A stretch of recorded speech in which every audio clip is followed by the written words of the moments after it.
Like I know for myself, I want my son to at least call me when I'm like 60, 70 years old and like needing a diaper change or something like that. It's just like, hey, hope you called me, son. Hope you called. My dad's not in diapers. Disclosure. What's up, everybody? Welcome to Real Men, Real Talk. This is the place where we talk about what most men won't talk about. And this week, we're doing kind of like the sum up of our Fatherhood series, or Father's Day series, I guess you could say. So we're probably about 2 weeks after Father's Day at this point. But we just wanted to kind of leave you with some practical ways to sort of restore your relationship with your dad. And man, that honestly sounds maybe a little too hopeful. Because some of you guys, you don't have a dad. So let's see.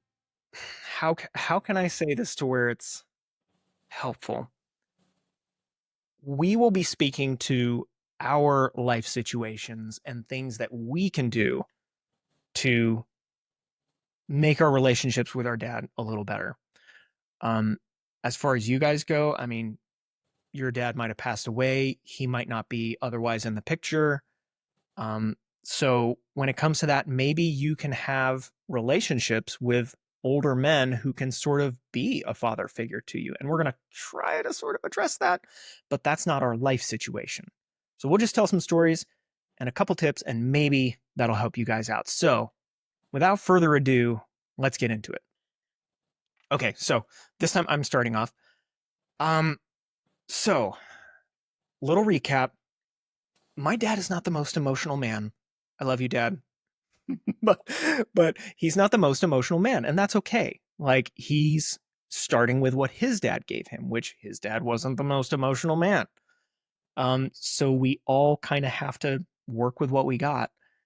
So, and another little, like, to add some context, like, connecting in our family, like, we don't have like this super tight-knit family. Like, we've sort of been like, we just sort of go and do our thing. Like, we go and do our work, we go and, move where we got to move, and we do our thing. Well, what I have found that has helped me is I sort of have to make it stupid easy for myself. Like, I need to help them out on something, or I need to, honestly, that's kind of the biggest thing, is just like help them out on something, because my parents are getting a little bit older. My dad's not as strong as he used to be. He's not techie, so he'll ask me questions about like this new fandangled thing that he got, and basically I help do the initial setup on it. So, long story short, couple ways. Um, they have a sound system in their house, and my mom needs help setting it up. My dad needs help setting it up. And so we came over one day, one afternoon. My wife was out doing some stuff, and I just went over, took the kids, and tried to get it set up. Was it successful? No. We still have more work to do. But that's one way. Another way is like helping him install spark plugs on his truck. Like, he's got the money to have a mechanic do it, but I've got a garage full of tools, and I'm only working on my truck, every now and then. So I said, Dad, come on over. We'll put some spark plugs in the truck. I'm kind of running out of ideas for right now. Tilghman, I forgot to introduce you. I'm sorry. No, that's okay. Hey guys. Hi guys. Yep, there's my part. Yep. Okay. No, tell us some stories. Like, so what are some things you could be doing? Honestly, my biggest thing is just being a little bit better about reaching out. Because I mentioned that before we started talking about this too. Is just like being more proactive in reaching out to my dad. Even though we live like 10 minutes away, if that. I mean, I could get there in 5 if I needed to.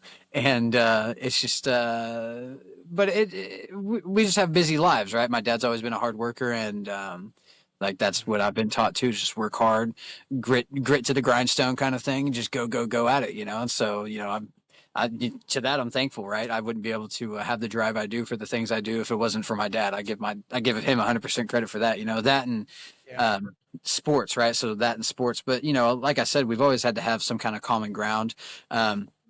But as of late, it's always been my dad reaching out first, and I know as a son, I can be the one that reaches out first sometimes too.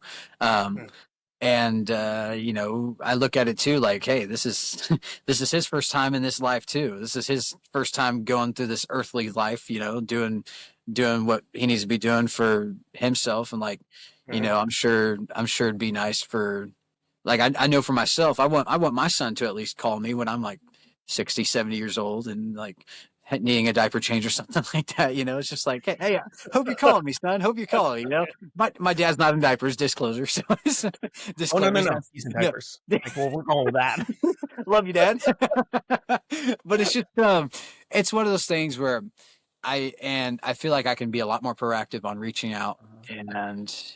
and something as simple as like offering to go out and grab some, like, our biggest thing was like go get some pizza when I was a kid, like before a football game or something like that. So maybe like rekindling some memories and going to the old pizza place that we used to go to, because they're still open, so believe it or not, and Oh, surprisingly actually. So oh, but and just doing simple stuff like that, reaching out, having a quick chat on the phone, and even if it's just like 10 or 15 minutes, just you know BSing back and forth or whatever, that's fine, and uh-huh. maybe it's eventually turn it into deeper level conversations as we start gaining trust in each other again, Mhm. in that regards. But my dad was never really emotional either, so it was really tough it's tough on him to show emotion, so it's tough on me to show emotion. Yeah. So, but our biggest thing that we both have is like we get kind of giddy when we get nervous, almost like a laughter in a way. It's Uh-huh. it's weird, but it works. Like, Uh-huh. or if we get stressed out, we're like, it's just like, um, but yeah, just kind of starting at the bottom, rekindling that, maybe finally uncovering the coals of a burning fire, and just realizing that they're still hot. They just need a little bit of Yeah. sticking around. They just need a little bit of moving around. So Honestly, it's like, that's yeah, some pretty good imagery right there, oh yeah, because like we get into these modes where our lives start going, and we're doing our things, and we haven't, like, sometimes I'll go a few weeks without talking to my dad. Like, yeah, bad on me. Like, I'm, same, I could be doing better. Um, but it's it feels like out of reach. It like feels impossible, but it's actually not that hard. Like, I mean, it is hard to start, but then like once you get going, you're like, oh my gosh, I can't believe I didn't start this sooner. This is so much easier than I thought it would be. I mean, at the yep, same time, like, you're gonna you're probably gonna end up having some difficult conversations, but the whole point of this podcast is to this particular episode is to just like start, like, nothing crazy. Like, we're talking tactical, practical. We want to set the bar about as low as we can, just to like get some motion, get some traction. Um, so yeah, like, it can feel hard, but honestly, maybe for some of you guys, let's see, where do we want to go from here? Which, oh, by the way, hey, if you guys are loving this episode, like, comment, subscribe. Like, we're like, yeah, we get paid, but we love having these conversations, and we really want to be of service to you men out there. So if you know somebody who might benefit from some of these tips, or just kind of some of this insight onto like how you can live your life, like it and share it. We'd love to get this message out, because honestly, these ideas have been like really helpful for me. And me and Tillman, like, whether you guys watch or not, we're having a great time. So, yeah, we love it here. I love it here. yeah, like, I really look forward to these calls. Um, so yeah, let's see. So getting back on track, we want to make it practical. So for me, I've just had to make it stupid easy to where I'm helping my parents. Like, just I'll help my dad cut down trees. He did tree work for many years of his life. Like, I worked for him for a number of years doing tree work, so I know how to run a saw. Well, he's got like medical issues, and like he can't wield a saw for like the same amount of time that he used to. So I can do that. He knows how to drop the trees in a safe way. I know how to cut them up once they're on the ground. Like, just really practical ways. That's what's accessible for me. What's accessible for you guys might not be the same thing. In fact, I almost guarantee you it's not the same thing, because like nobody has, like, or a few people have the same kind of, like, same life experience as me. Um, but Tillman, like, you were talking about a couple like accessible things that like you could do just a minute ago, and like things that your dad does that like you could help him out with. Oh yeah. So in his church, he just got called to a calling where there's a little bit more authority within it. So he's like over an entire congregation now, kind of like what Jared was doing. But now my dad took Jared's spot, and I don't know what Jared's doing now. But but it's like He's doing this. it's do what? He's doing this. Yeah, he's doing this. Yeah, that's terrible. I know exactly what Boss Man's doing. Gosh, dang it, Tillman. So, but it's like, but yeah. So just finding opportunities to help serve again, because that's one thing my dad and I always had a common ground was like service. Um, Even though as an unwilling teenager and growing up in the church where they go and everything like that, service is a big thing. And so like he dragged me along in the service projects at 6 a.m. on Saturday morning when I had a full week of school and football practice and just had a football Oh, game the night before. It's like, are you serious right now? But yeah.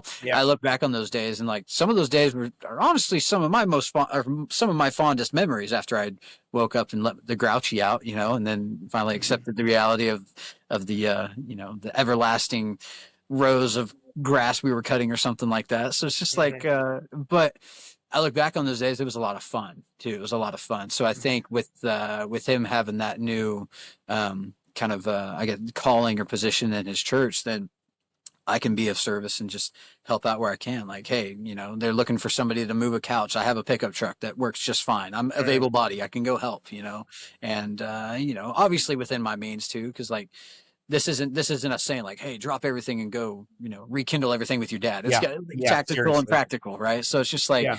but just doing those things, and it's like even myself, I can be proactive and be like, hey, do you have any service projects coming up in the church that I can plan for and I can be there Mhm. for an hour or two just to help out, stuff like Yeah. that. 'Cause that's one thing where I've noticed my dad being a lot more, I guess, verbally grateful is the best way for it. Verbally grateful, kind of like the attaboy, the verbal part, but then it's just like, Mhm.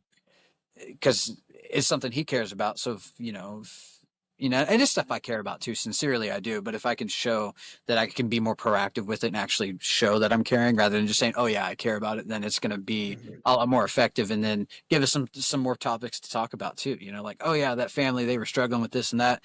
Thanks for so much, Mhm. just something completely off the wall that could turn into a really great conversation with dad. So, Yeah. So, so yeah, like, man, like, dude, that's just so good. Like, yeah. So for you guys who don't have a dad like in your life, and I recognize that there's probably people listening who are a lot older than me. And if you are listening, thank you. Like, I'm honored that you we're honored that you listen to us yak and away. Um, but if you don't have a dad in your life, this is kind of where we sort of fall back to the whole like mentor thing, like finding a mentor. And if you want to find if you know of a guy that you're just like, man, I want my life to look like his, or maybe even just like this particular aspect, maybe it's just working out, like you suck at working out, but there's a guy that like whether he's in your church, in your community, or you, the couple times you go to the gym, this guy is always there. Um, Being of service to somebody is a huge way to just like get into somebody's life and just start a relationship. Like, yes, these old crotchety men, like they can be crotchety sometimes, but offering your services, offering your strength if you are younger and stronger is so valuable. And you can sometimes really do a lot of good there. And then what you'll find is like you walk away with like some just deep wisdom that you had just never thought of because these guys have like seen so much. So that's one method is offering service. Another method is just being curious. Um, Instead of always talking about your life in like a social situation or maybe even with your dad, ask him questions. Ask him how he's doing. Like he's a guy, he's got feelings, he's got hopes and dreams, some of them which he may have dropped a long time ago because he was raising you or he, you know, went and now he's like a high school coach or something and he didn't get to go pro or something. I don't know. Just being curious and asking deeper questions than just like, how you doing? How was the game last night? Like like maybe ask a question like, what's been making you laugh lately? Um, what brings you joy? or like, what's the biggest problem in the world that you see? And oh man, you start asking an old guy about what the biggest problem in the world is that they see, and they'll probably go on for the next half hour. Okay, all right, I'm gonna shut up before I say anything else dumb. I was gonna say, be careful now, Chris. Be careful. Yeah, I'm on thin ice, thin ice. Um, all right, well, guys, man, I hope this helped. I hope this enriches your lives. And if you love this content, like, comment, subscribe, share this stuff. Like, we just want to help guys out, and that's honestly, like, no matter what I'm doing as far as work, like, this is where my heart is. I love talking to men about life and how to do better at it, how to be more loving, how to be better dads, how to be better sons, how to be better husbands to the people that are around them. So we love you guys, and we send you off. Maybe try some of these things out. We'll see you next time.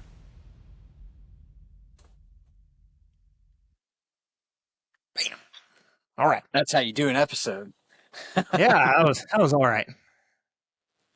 So I think I tried to keep the rambling down, but Yeah, totally dude, it's easy to do. It's easy to do. yeah. So, but we're talking about topics that we thoroughly enjoy too. So I feel like that's where a lot of we're excited about it. Like the rambling is just